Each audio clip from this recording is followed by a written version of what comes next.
Torsion is the twisting of a member by a torque about its longitudinal axis. A force alone is not enough.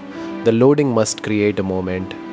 In pure torsion, every cross-section is acted upon only by twisting couples without axial force or bending moment. Imagine marking a straight line along a rubber shaft. After twisting, the line becomes a helix. The shaft stores elastic energy, its cross-sections rotate and internal shear stresses resist the applied torque. Our goal is to connect that visible twist to stress, material stiffness and safe design. Torque can be produced by equal and opposite forces separated by a distance or by an applied couple at the end of a shaft. The torque vector follows the right-hand rule. On a cut face, a positive internal torque is drawn in the positive outward normal direction. The opposite face carries an equal and opposite action. Bending rotates a cross-section about a transverse neutral axis and creates normal stress. Torsion rotates the section about the longitudinal polar axis and creates shear stress. Keeping the axis and sign convention visible prevents nearly every later sign error.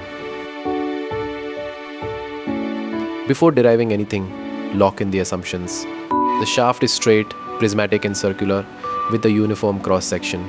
The material is homogeneous, isotropic and linearly elastic, so tau equals G gamma. Deformations and rotations per unit length are small. Plane cross-sections remain circular and do not warp. Radial lines remain straight. Torque is applied as a Saint Venant end couple, away from abrupt changes in stress concentrations. These assumptions are naturally satisfied by solid and hollow circular shafts. They are not generally valid for rectangular, open or arbitrary non-circular sections where warping changes the entire stress field. Take a shaft of length L. Fix one end and rotate the other through angle theta. A material point at radius r moves through the arc r theta. For small strain, the shear angle gamma equals this tangential displacement divided by the shaft length. Therefore, gamma equals r theta over L.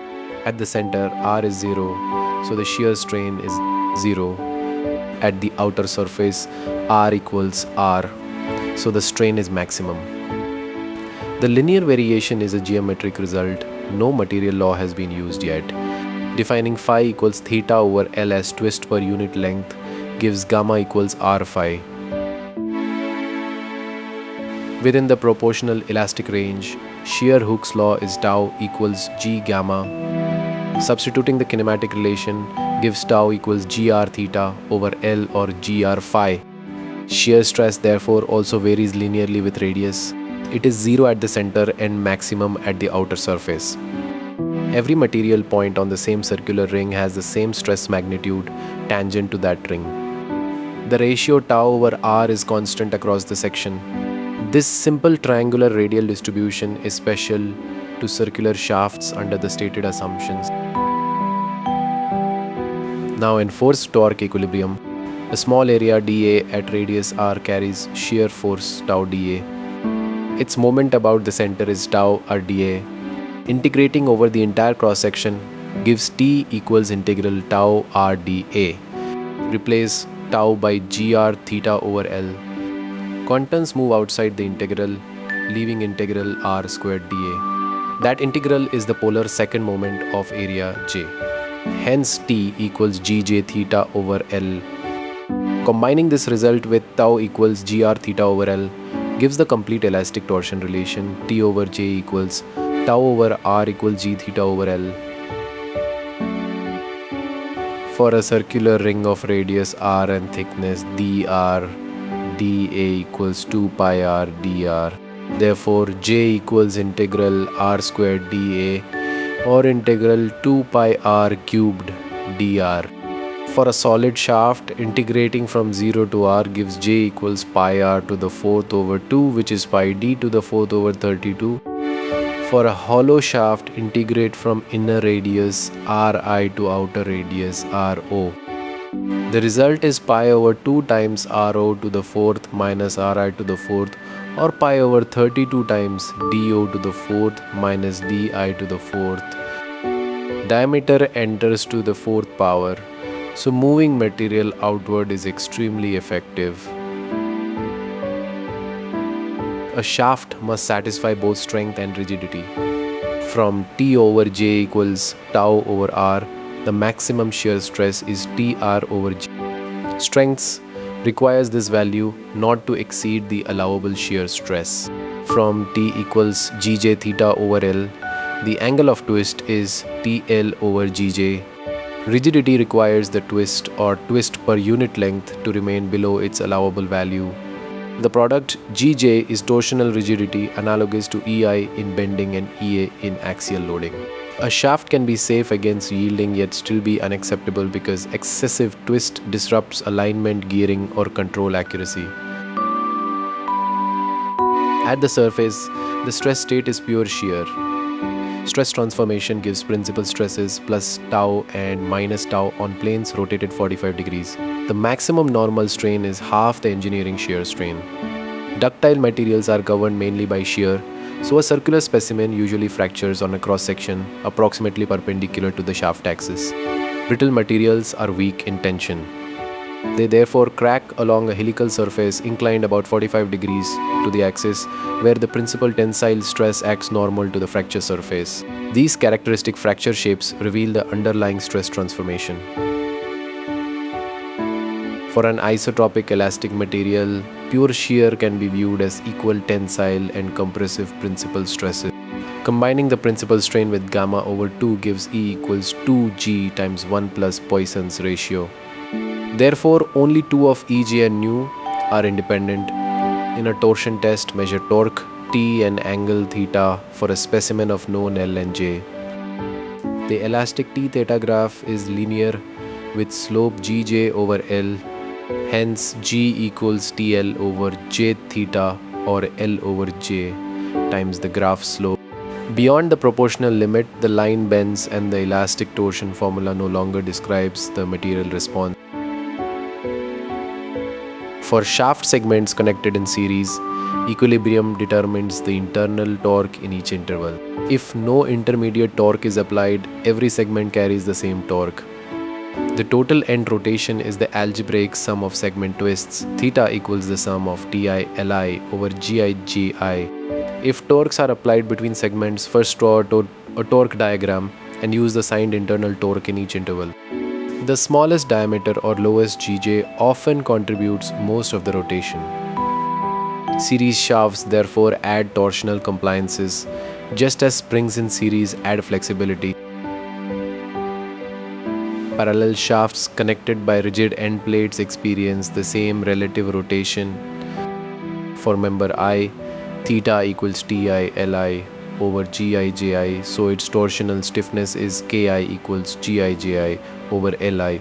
The total torque is the sum of the member torques, and each member receives torque in proportion to Ki. Thus, Ti equals Ki over the sum of all K values multiplied by the applied torque. The familiar split proportional to Gj is valid only when the parallel members have equal length. This compatibility first method also handles concentric shafts of different materials. Consider a uniform shaft fixed at both ends with torque T0 applied at an interior point. Let the left and right lengths be A and B. Equilibrium gives reaction magnitudes Ta plus Tb equals T0.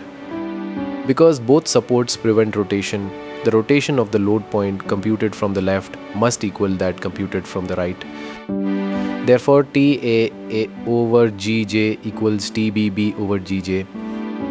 Solving the two equations gives Ta equals T0b over A plus B and Tb equals T0a over A plus B. Compatibility supplies the equation that statics alone cannot provide. For a linearly tapered solid circular shaft, the diameter varies as d of x equals d1 plus d2 minus d1 times x over L.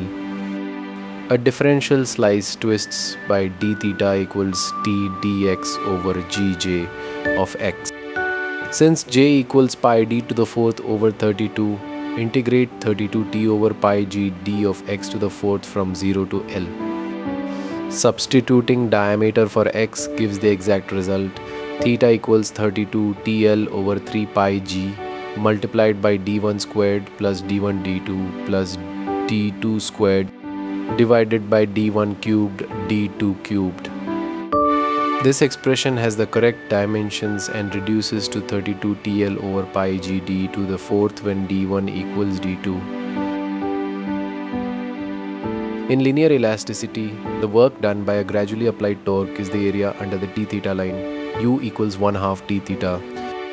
For a prismatic shaft, substituting theta gives u equals t squared L over 2 gj. In general, integrate p of x squared over 2 gj of x along the length. The strain energy density is 1/2 tau gamma or tau squared over 2g. A rotating shaft also transmits power. Power equals torque times angular speed, P equals T omega.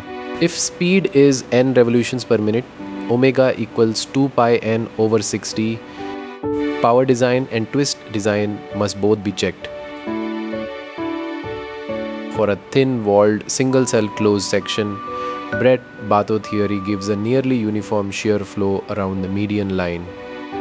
The shear flow is Q equals T over 2 AM, where AM is the area enclosed by that median line.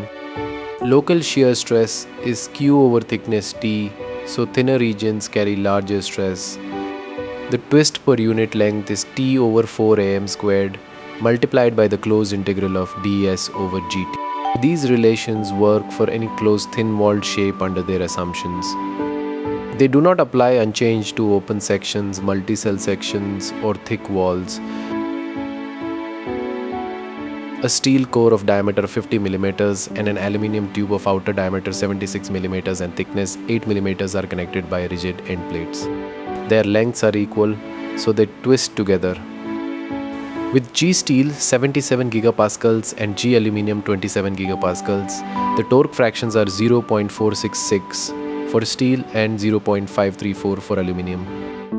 Using allowable stresses of 120 and 70 megapascals gives an applied torque limit of 6.32 kilonewton meters from steel and 6.91 from aluminium. The smaller value governs. Therefore, the safe maximum applied torque is 6.32 kilonewton meters. The workflow is now complete. Confirm that circular shaft torsion assumptions are valid. Find the signed internal torque. Calculate the correct polar J. Check shear strength with tau max equals Tr over J and check rigidity with theta equal to the integral of T over Gj dx. Use compatibility for parallel or restrained shafts and energy when it simplifies a system. For closed thin walls, use shear flow, not the solid shaft formula. Near keyways, shoulders, splines and abrupt diameter changes include stress concentration. For non-circular shafts, warping and the Saint Venant torsion constant replace the simple polar J solution.